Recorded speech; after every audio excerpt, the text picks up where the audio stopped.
This is Mission Control Houston. We want to welcome you to Space Station Live. It is Monday, August 26, 2013. This is a live view inside the flight control room here at the Johnson Space Center. This team today is being led by Flight Director Ron Spencer. He is sitting there in the center console on the right-hand side of the screen.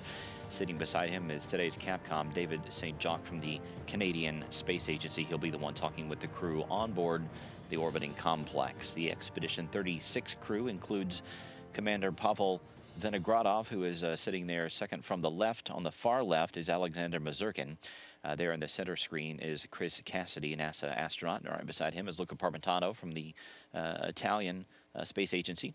Also Fyodor Yurchikhin, second from the right, and NASA astronaut Karen Nyberg there on the far right-hand side.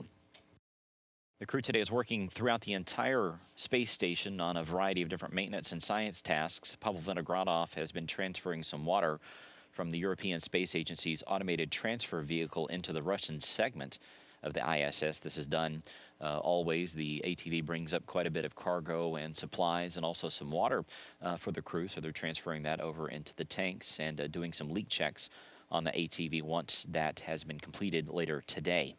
Alexander Mazurkin is working on some routine maintenance inside the Russian segment that is taking up basically his morning and his afternoon. He'll have some exercise later on today, but he has a fairly light day. Fyodor Yurchikhin has got a ham radio session with a school in the Ukraine. Both Yurchikhin and Mazurkin coming off a spacewalk last Thursday that lasted 5 hours and 58 minutes. That was the second spacewalk for these two in as many weeks. They took care of a number of tasks outside the station. They removed a space laser communication system from the hull of the Zvezda service module. They installed a pointing platform on which a small optical telescope will be installed on a future Russian spacewalk, and they also inspected the antennas on the Zvezda to ensure that they are fastened securely after one of the covers became dislodged and floated off into space. Here just a few days ago, that video is on the internet that Chris Cassidy saw that object floating away. The ground teams did take a look at that cover. Basically, it's part of the ATV's rendezvous system that comes up toward the back end of the Russian segment. They deduced that the specific antenna that cover came off of is of no concern, so they're not worried about it, but they wanted to make sure that all the other antenna covers were securely fastened. And of course, they did take a look to make sure that that one cover that did float away was not going to pose any sort of threat to the International Space Station, but that thing moved away fairly quickly and got out of the way of the space station, and there is no worry about that. Chris Cassidy is working on finishing up some work in the Japanese HTV. Right now there's several different cargo vehicles docked to the International Space Station. We just mentioned the European ATV. The Japanese HTV is over on the U.S. segment. It brought up several tons of supplies a couple of weeks ago. There's a layout of the current station. Right now you see HTV-4 down there on the bottom side of the Harmony node. You see the Soyuz 35 as well as the Progress 52. ATV-4 is back there at the back of the Russian segment, and the Soyuz 34 up there on top on the Poisk module. But Chris is going to be working on actually scavenging some of the light bulbs inside HTV, which sounds sort of unusual, but obviously there are lights inside HTV. HTV is going to be deorbited and burned up here in a few days, so what the crew typically does anytime one of these visiting vehicles comes up that's going to be destroyed at the end of its mission, they take the light bulbs out because they can actually use those inside the space station itself. He's also working on an experiment called the Sphere's Rings today.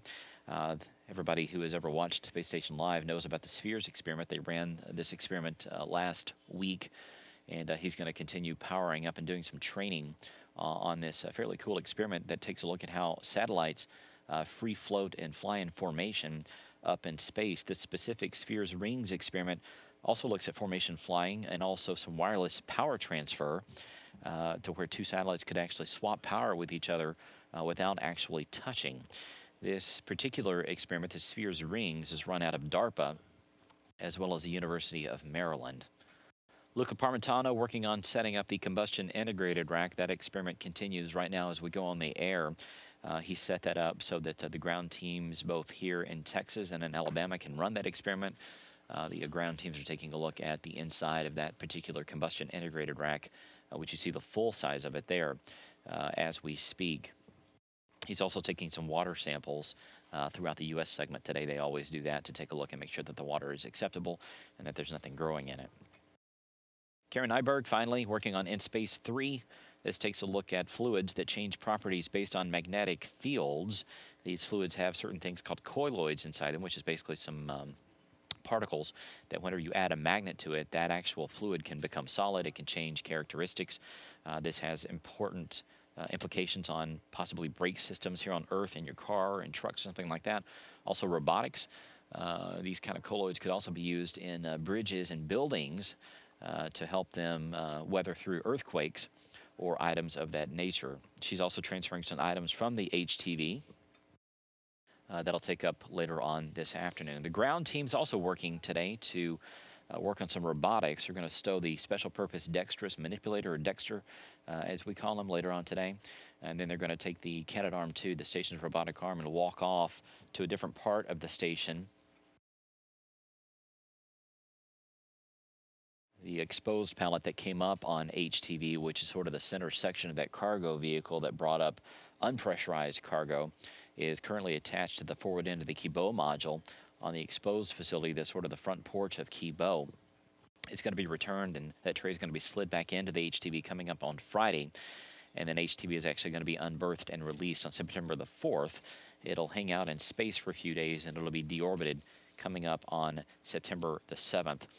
Another important note, departure preps continue for Chris Cassidy and his fellow crew members Alexander Mazurkin and Pavel Vinogradov. Their time in space coming up to an end here in just a few weeks. They launched back in March and headed up to the International Space Station. They're actually going to be coming home, coming up on September the 10th U.S. time. Of course, we'll have live coverage of that here on NASA television as his crew lands down in Kazakhstan, the same country in which they launched from. But they've got about an hour of departure preparations on board the space station today.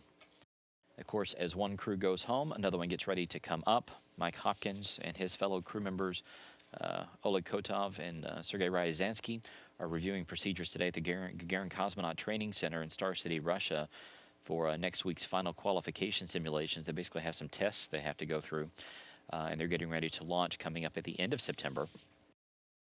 And also with that in mind, we want to remind you that we've got a crew news conference coming up with Expedition 38 and 39 coming up at 1 p.m. Central Time, 2 p.m. Eastern Time here on NASA television. That'll be on Wednesday.